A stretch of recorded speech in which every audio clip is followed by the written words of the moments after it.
Bonjour à toutes et à tous, bienvenue dans votre nouvelle émission hebdomadaire à l'école, présentée par Ali Woon et organisée par la radio Seine Vision Média.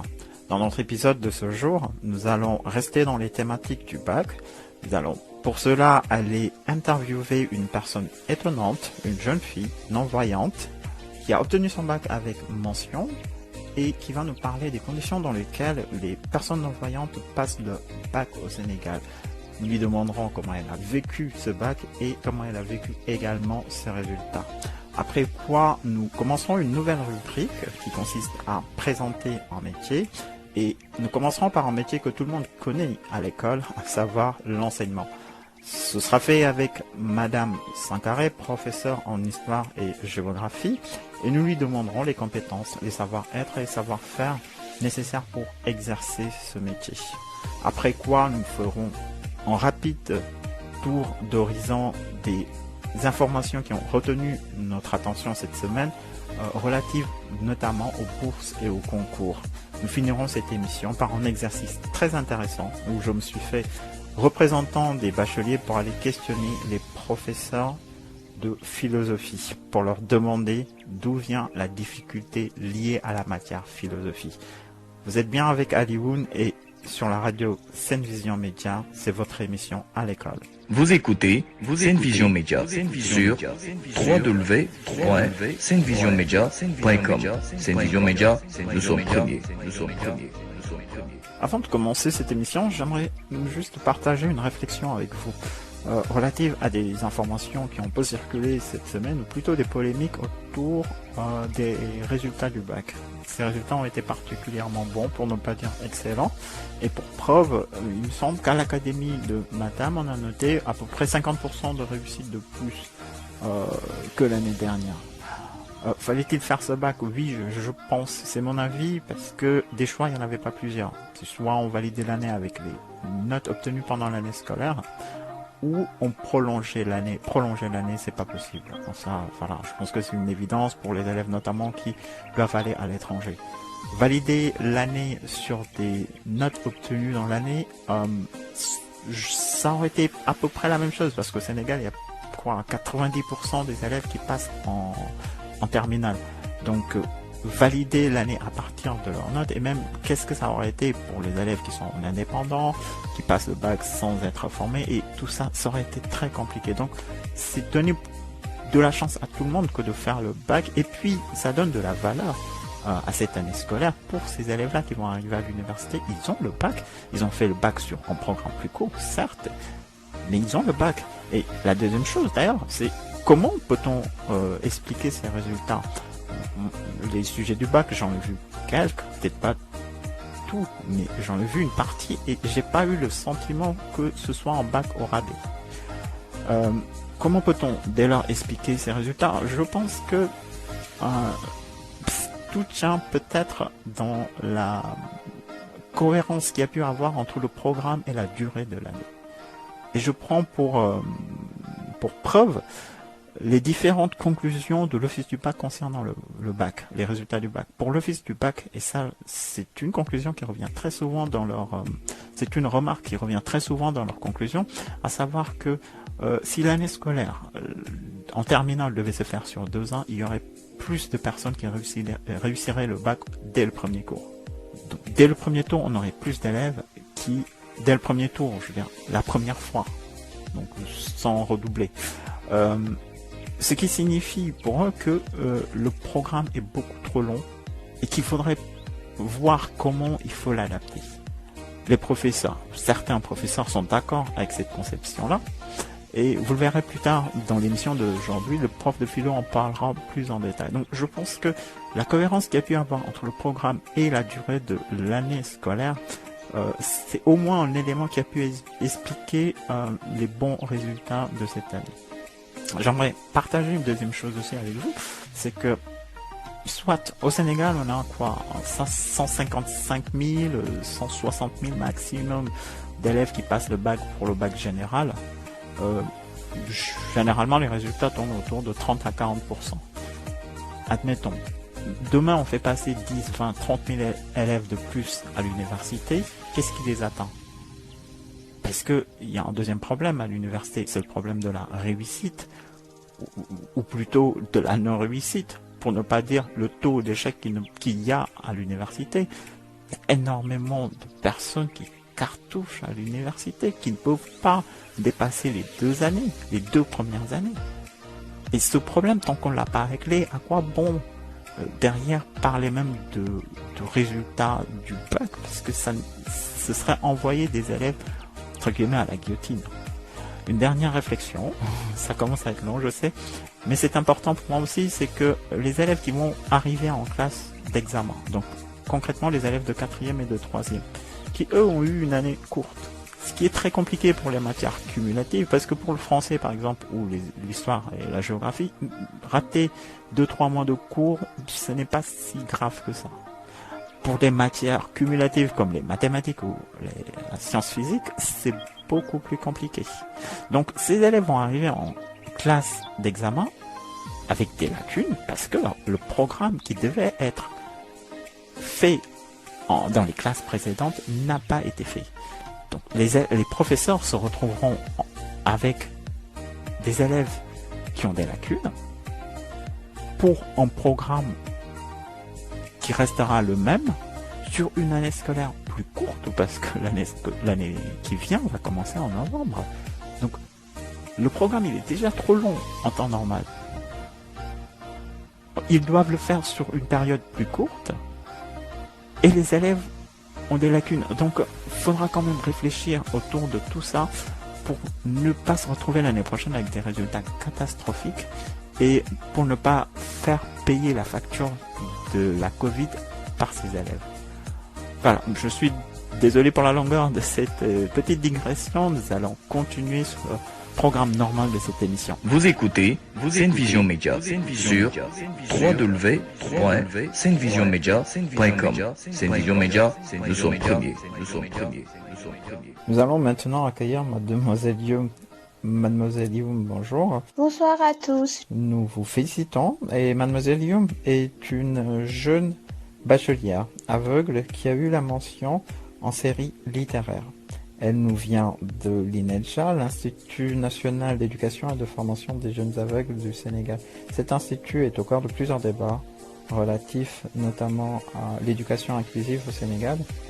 Et j'espère que nous pourrons, dans d'autres émissions, revenir sur ces questions-là. Pour le moment, la première arrivée, alors nous notons aussi, cette école a obtenu 100% de réussite au bac. Donc la première, comme je vous le disais, de cette école, si on peut ainsi le dire, est Mademoiselle Youm. Mademoiselle Youm, nous vous posons notre première question. Comment se déroulent les épreuves du bac pour les personnes déficientes visuelles? Bonsoir à tous, je m'appelle Khoudia Youm, je suis élève à l'INEFJA, Institut national d'éducation et de formation des jeunes aveugles. La manière dont on fait les examens est un peu différente de la manière dont les autres le font. Parce que, étant non-voyant, on a besoin d'une assistance vraiment complète. Donc, il est nécessaire pour nous d'être assistés. Et voilà, c'est pour ça que, pour faciliter la tâche, on a une salle dans le centre de lycée Malixi. Donc, on se regroupe là-bas dans la bibliothèque pour faire les examens et les encadreurs sont à côté pour faire la transcription en noir. Tout ce qu'on écrit en braille, il le transcrit en noir. Nous préciserons juste que cette transcription a pour objet d'anonymiser la copie de l'étudiant, du bachelier, pour que derrière cette copie puisse être jointe aux copies des autres candidats afin que la correction se passe de la même manière que pour tout le monde. Il me semble, Mademoiselle Youm, que vous avez déjà reçu vos notes. Est-ce que vous pouvez nous dire quelles matières ont été difficiles pour vous au bac et pour quelles raisons? Pas facile de faire les mathématiques avec le braille. C'est la raison pour laquelle, d'ailleurs, on a des professeurs spécialisés qui sont à l'INEFJA, qui viennent souvent dans l'institut pour nous apprendre les mathématiques. Mais moi, personnellement, je les aime pas, donc je faisais pas d'efforts. Alors, juste pour précision, pour ceux qui connaissent pas, le braille est l'écriture utilisée par les personnes non-voyantes, on va dire pour faire simple. Et la remarque que vous venez de faire aussi concernant les mathématiques sont véridiques. C'est une chose qui revient très souvent pour les personnes déficientes visuelles.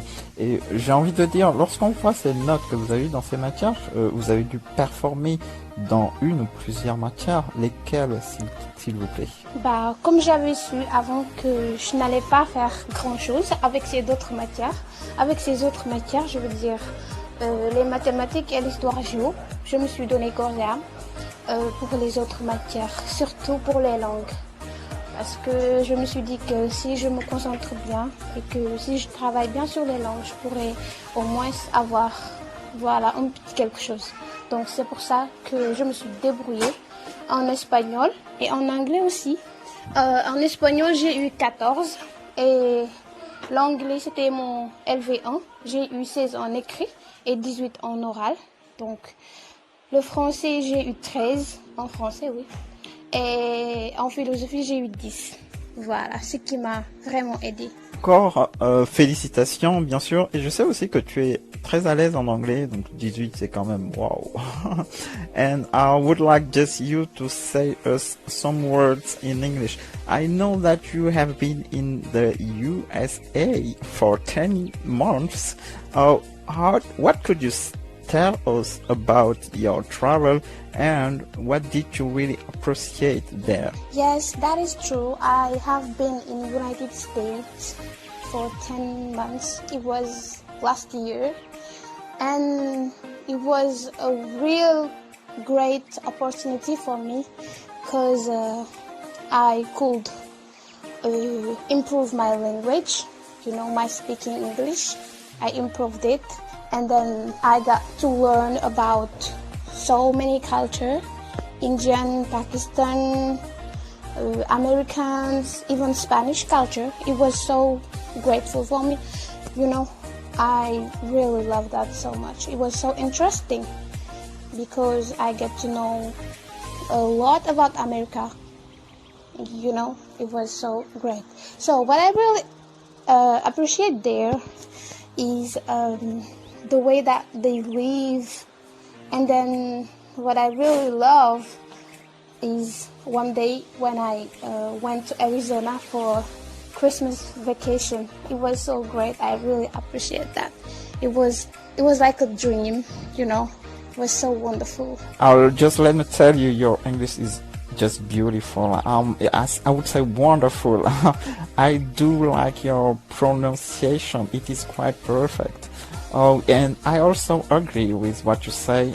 Christmas is one of the beautifulest event I have never seen in all my life, and even in all the countries I have visited. The fact that people share these feelings, this event in the family, and seeing happiness in people's face, that is just, that is something you have to live to find it, or to see how important it can be for people abroad. It was really great. Christmas in America is everything. I swear, it's everything.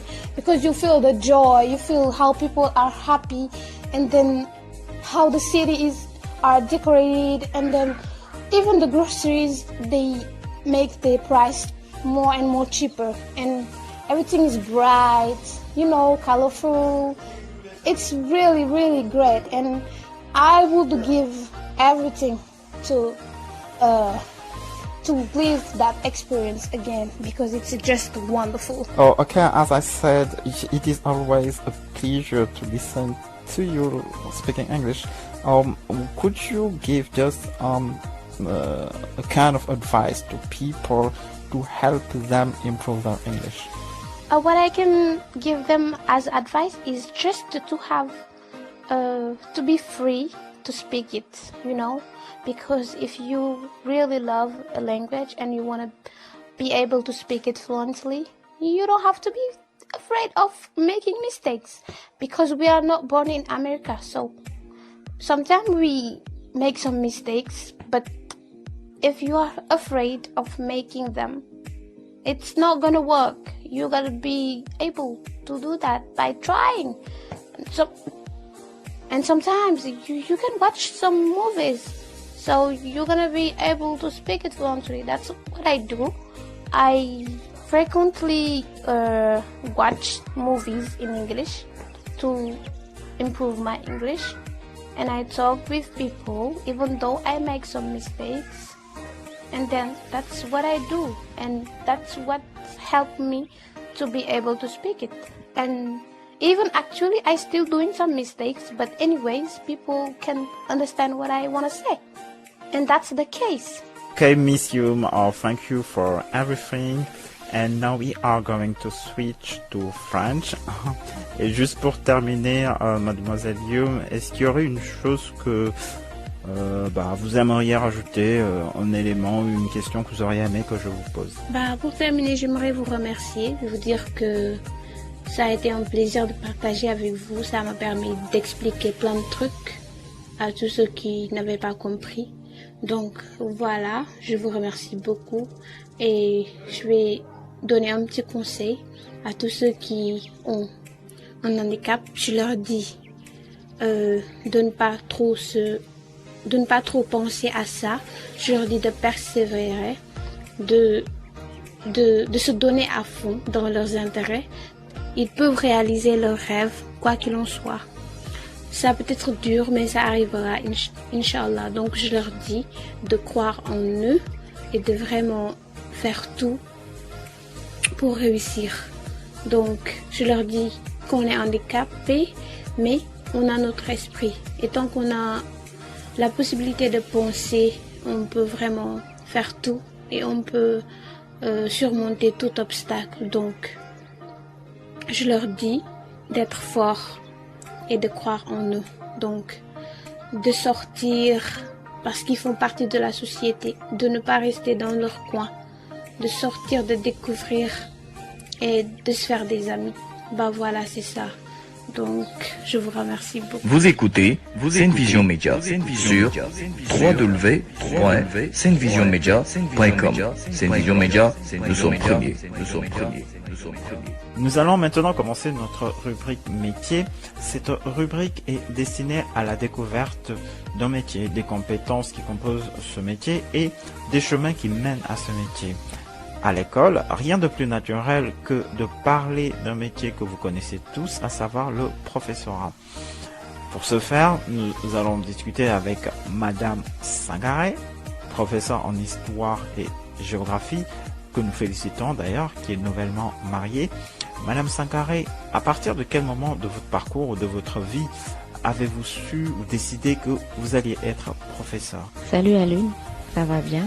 Alors, je me présente, c'est Ami Sambou, Madame Sangaré, et merci beaucoup pour les félicitations.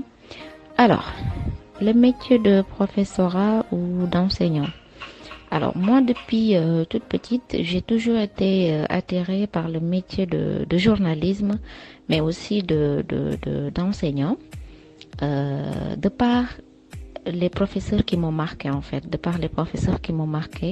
durant mon cursus scolaire. Mais à vrai dire, c'est en année de licence que j'ai commencé à me dire que vu carrément mon cursus universitaire, j'ai commencé vraiment à me dire que je voudrais être professeur. Donc, mais c'est seulement en année de master que j'ai pris la décision de devenir professeur. Voilà. Pouvez-vous nous dire, Madame Sangaré, depuis combien de temps exercez-vous ce métier et puis votre parcours, le parcours qui vous a mené à ce poste? Je suis professeur d'histoire et de géographie depuis 2013. Depuis 2013. Et pour être professeur d'histoire et de géographie, j'ai dû, après mon master, j'ai dû faire un concours, le concours de l'école normale, c'est-à-dire école normale appelée aujourd'hui FASTEF, c'est-à-dire Faculté des sciences et techniques de l'enseignement, et où j'ai, après l'obtention du concours, j'ai dû tout de même recevoir une formation d'un an avant de devenir professeur d'histoire et de géographie. Nous savons tous ici à l'école ce que c'est qu'être professeur, à savoir se présenter devant les élèves et faire cours. Nous savons également que le métier de professeur englobe beaucoup plus de choses. Pouvez-vous nous préciser, en dehors du fait de faire cours, ce que ça implique que d'être prof? Alors, ce que ça implique d'être prof en dehors de la salle de classe, c'est de par le comportement déjà. Parce qu'un professeur aussi, je ne vais pas dire qu'il est une personne à part, mais en tout cas, pour ses élèves, il est une personne à part. Donc, le professeur doit faire preuve d'écoute et d'observation vis-à-vis de ses élèves, même en dehors de la salle de classe. Donc, il a un sens de l'écoute de l'élève, donc il est à la disposition de l'élève, parce qu'un élève, c'est pas seulement dans la salle de classe, mais c'est aussi en dehors. Donc l'élève peut vous interpeller dans la cour, il peut vous interpeller en tout cas quand vous sortez de l'école.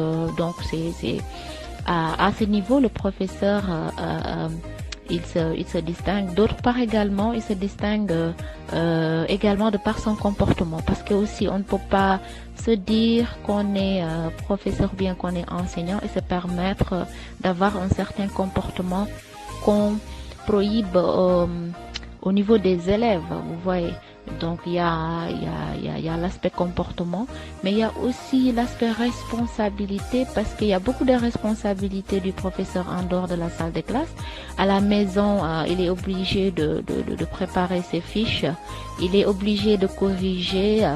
Donc le professeur, son véritable bureau se trouve à la maison. Donc le métier de professeur en dehors de la classe, je pense que c'est le comportement ou bien l'attitude du professeur en dehors de la salle de classe. Je pense que il est beaucoup plus important que le professeur en classe.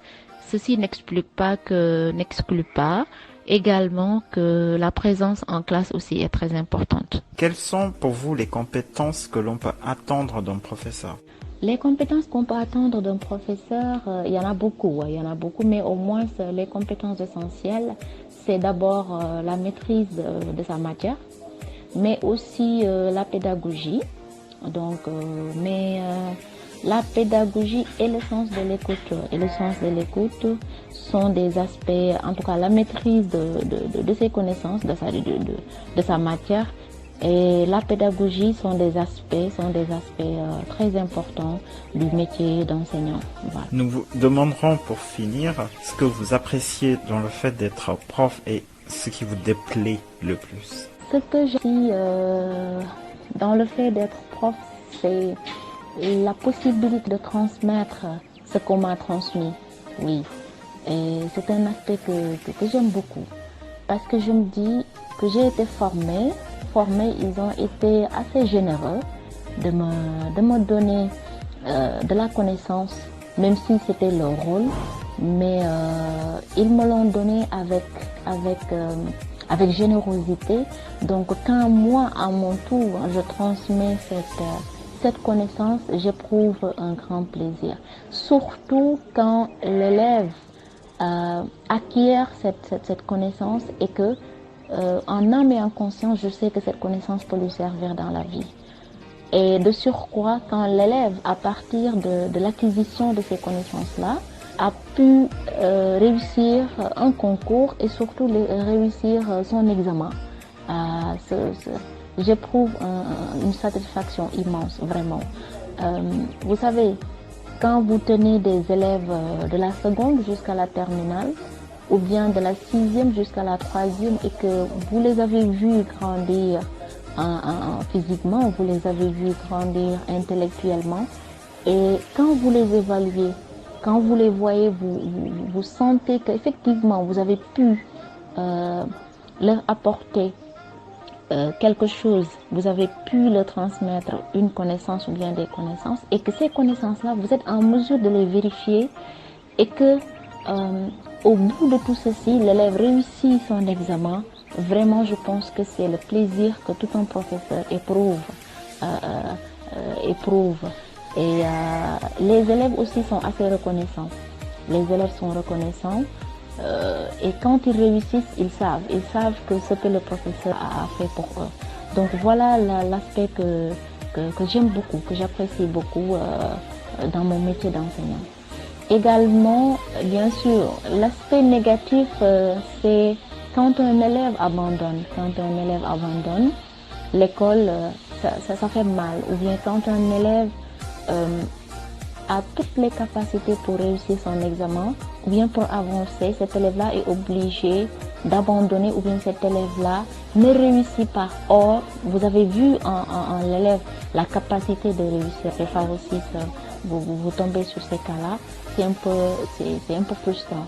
Mais globalement, le métier d'enseignant, comme tout métier, il y a des difficultés, bien sûr, mais c'est un métier passionnant. C'est un métier, en tout cas, qui procure beaucoup de plaisir, qui procure également beaucoup de satisfaction chez le professeur, quoi qu'on puisse dire. Vous écoutez Senvision Média sur www.senvisionmedia.com. Senvision Média, nous sommes premiers. Comme annoncé dans l'introduction de cette émission, nous allons maintenant vous parler des informations qui ont pu attirer notre attention ces derniers temps. Tout d'abord, il y a la bourse d'excellence offerte par le gouvernement sénégalais qui, comme son nom l'indique, c'est une bourse d'excellence, donc qui n'est destinée qu'aux bacheliers ayant obtenu au moins la mention bien au bac et qui en plus ont une prescription en France dans une prépa ou si c'est en dehors de la France dans une université appartenant au top 100 du classement de Shanghai.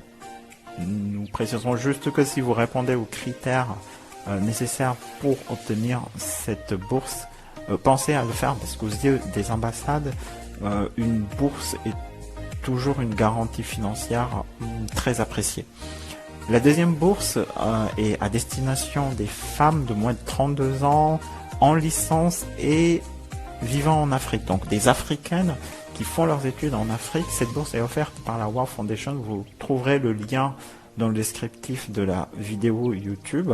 Et c'est donc, comme je disais, pour des femmes de moins de 32 ans et en licence et dans les STEM, donc les mathématiques, les sciences de l'ingénieur, la technologie. Si vous répondez à ces critères-là, prenez le temps de regarder le lien et faites-vous accompagner d'un ami qui s'y connaît ou qui soit à l'aise en anglais parce que le tout est fait en anglais. Voilà. La dernière chose, c'est une formation qui aussi est à destination des femmes. Les femmes sont à l'honneur ces temps-ci. C'est très souvent le cas d'ailleurs pour toutes les politiques en Afrique. Voilà, c'est une très bonne chose. Cette formation, donc, elle est proposée par le Sonatel Academy. Donc, je dois dire qu'il est assez difficile d'avoir des informations sur cette école, mais du peu qu'on sait de cette formation, c'est à destination des femmes ayant au moins le BFM. Alors, si vous avez le BFM et que vous savez pas trop quoi faire l'année prochaine, ou que vous êtes en cours de reconversion, prenez le temps d'aller regarder ce qui s'y passe, puisque le contenu est assez intéressant et ça touche à des métiers comme le développement informatique, donc le développement web, mobile, ou les data science. C'est des domaines d'actualité, d'avenir qui recrutent énormément. Voilà, c'est tout ce que nous avions comme info pour cette semaine et nous allons tout de suite continuer avec notre entretien avec le prof de philosophie. Merci. La radio Senvision Média est disponible sur le net sur www.senvisionmedia.com, sur votre téléphone portable via l'application Juno Radio et sur les réseaux sociaux. Senvision Média, la référence. Bonjour Monsieur Diallo, nous sommes ravis de vous accueillir à nouveau dans notre émission à l'école. Vous commencez à être un habitué. Je le rappelle, vous êtes professeur en philosophie. Nous allons aujourd'hui parler de votre spécialité, à savoir la matière philosophie. C'est pas que nous allons philosopher, nous allons questionner la philosophie. Alors, nous sommes tous d'accord sur un constat, c'est que dès qu'on parle bac, dès qu'on pense bac, on pense tout de suite à la matière philosophie. Pour quelle raison? Parce que très souvent, elle est réputée pour être difficile. Alors j'ai envie de dire, nous constatons tous que il est difficile d'avoir une bonne note en philosophie. Je pense que cela aussi vous le constatez. Vous êtes professeur, vous corrigez les copies. Et j'aimerais savoir, pensez-vous que cette difficulté résulte de la peur même que l'on peut avoir de la matière avant d'être en terminale, ou est-ce une difficulté inhérente à la matière philosophique. Oui, Alune, vous savez, c'est toujours pour moi un grand plaisir et un réel honneur de participer à vos émissions que je trouve particulièrement intéressantes. Il est vrai, Alune, que la philosophie inspire chez les apprenants, nous l'avons dit tout à l'heure, à la fois l'intérêt et la crainte. Elle est souvent redoutée, elle est jugée difficile, complexe, souvent aléatoire. Et cela,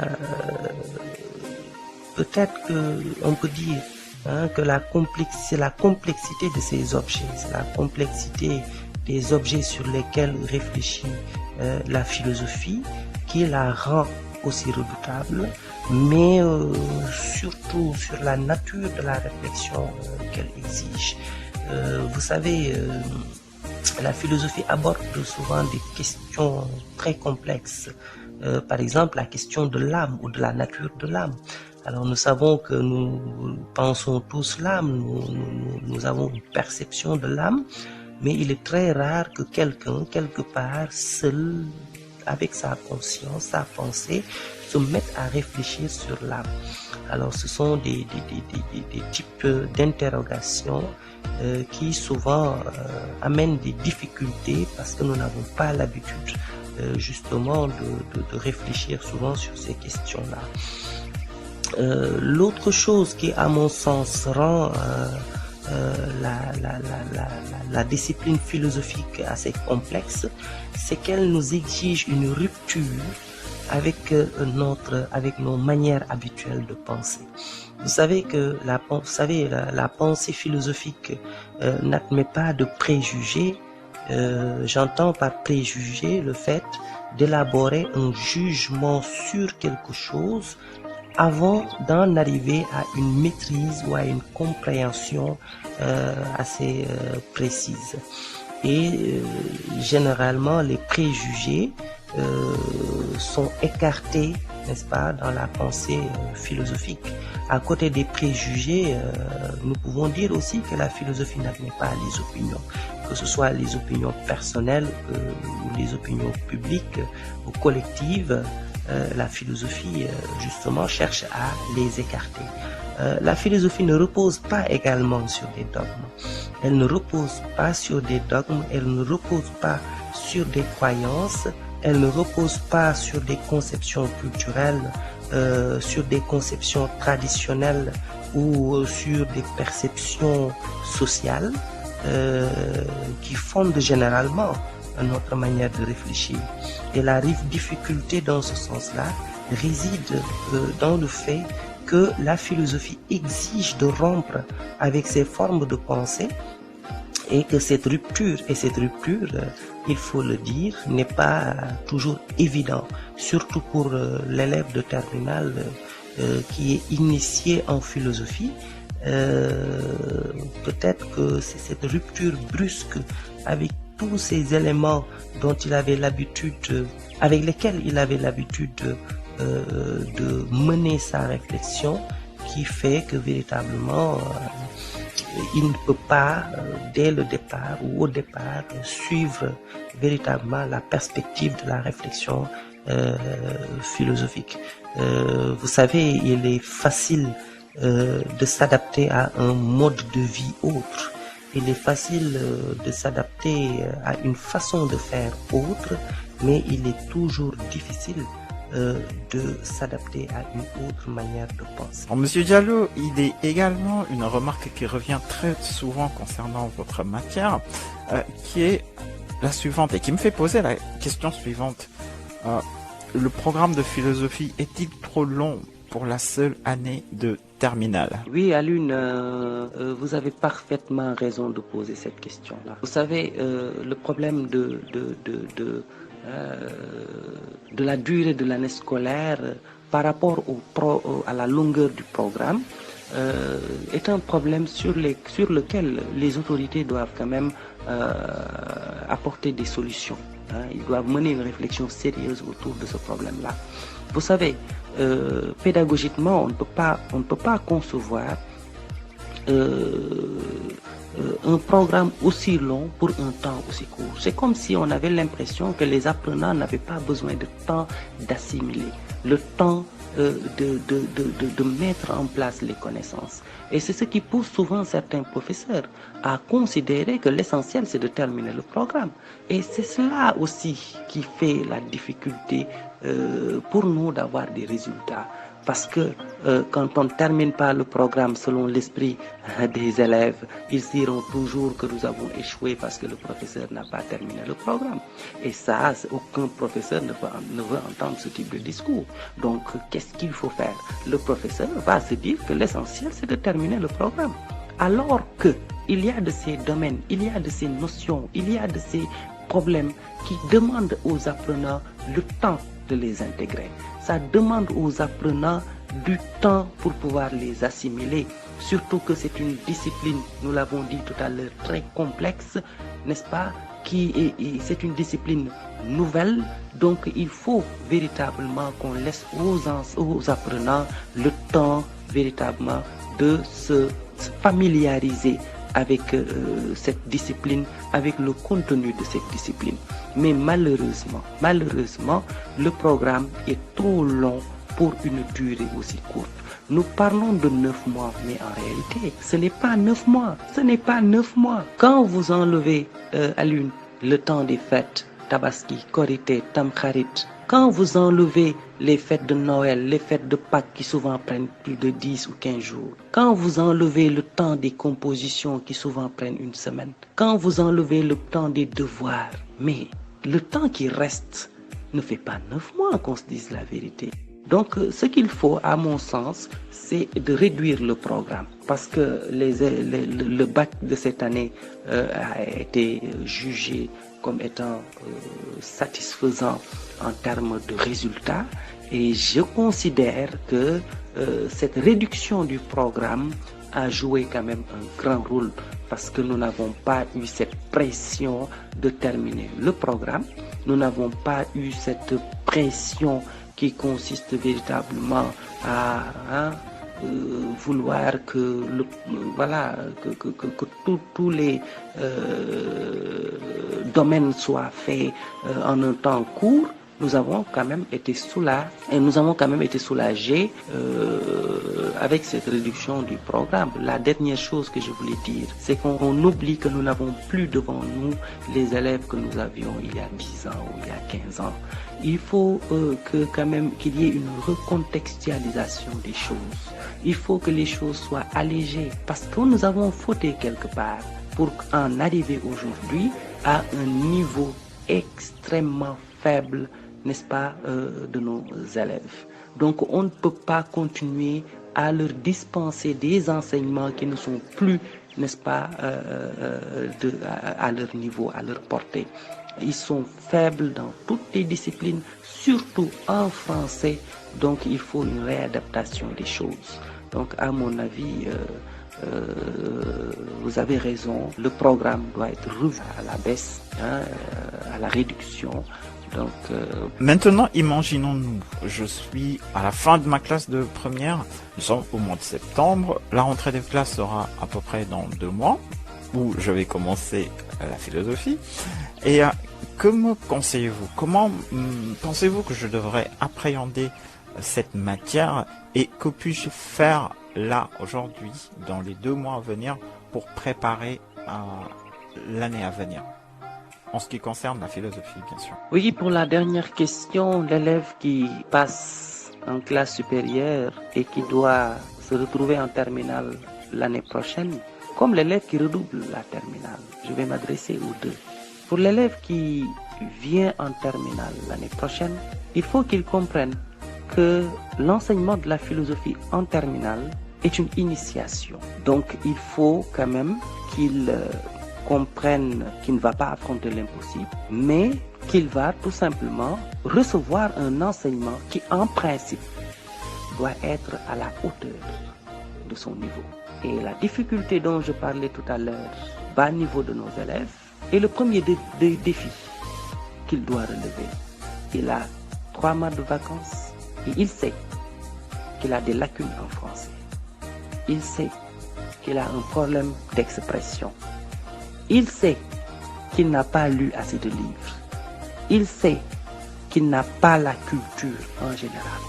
Il sait qu'il lui manque énormément de choses et les vacances, c'est l'occasion de pallier à ces insuffisances. Il faut qu'il s'imprègne de la lecture. Il faut qu'il apprenne à rectifier lui-même ses erreurs et ses insuffisances, surtout en français. Aujourd'hui, avec Internet, tout est possible. Les leçons de grammaire, les leçons d'orthographe, les leçons de vocabulaire sont disponibles. Les problèmes d'expression, on peut les corriger facilement. Le problème il y a tellement de lacunes qui empêchent la bonne compréhension des enseignements que l'élève doit essayer de surmonter. Surtout cela. L'autre chose aussi, il faut savoir être curieux. Ne pas attendre que le professeur vienne en classe pour débuter un cours, pour se mettre maintenant dans la disposition de pouvoir suivre. Moi, je peux dire que pour l'élève qui va l'année prochaine en terminale, qui va affronter une discipline comme la philosophie, il doit essayer de se familiariser avec ces disciplines maintenant. Pourquoi pas emprunter des cahiers et fouiner un peu ce qui se fait. On ne demande pas pour le moment de comprendre, mais au moins d'avoir un aperçu de ce qui va se faire. Alors pour les élèves qui reprennent la terminale, je leur dis qu'ils ont la chance de reprendre. Je pèse bien mes mots, ils ont la chance de reprendre. Parce que aujourd'hui, je parle pour tous les élèves qui vont faire l'année scolaire, l'année prochaine le bac. Aujourd'hui, il ne s'agit pas seulement d'avoir le bac, mais il faut essayer d'avoir le bac avec la manière. Ça veut dire quoi? Il faut essayer véritablement de se sortir de l'examen avec brio, d'avoir de très bonnes notes, parce que c'est important pour votre avenir. Et dites-vous que cette année-là, pour ceux qui reprennent la terminale, bien sûr, ce n'est pas une nouvelle année. Dites-vous que cette année qui va venir ne sera que la continuité de l'année précédente et que vous aurez un an de révision. Vous aurez un an de révision et non pas un an, une autre nouvelle année. Il faut rompre avec cette conception-là. Vous écoutez Senvision Média sur www.senvisionmedia.com. Senvision Média, nous sommes premiers. Si vous souhaitez en savoir plus sur le déroulement du bac de cette année, nous vous conseillons une interview réalisée par notre confrère Babacar Diop avec un représentant du SEMS de Thiès. Vous écoutez Senvision Média sur www.senvisionmedia.com. Senvision Média, nous sommes premiers. Voilà, c'est la fin de votre émission à l'école. Vous pouvez nous écrire à l'adresse à l'école.sn@gmail.com.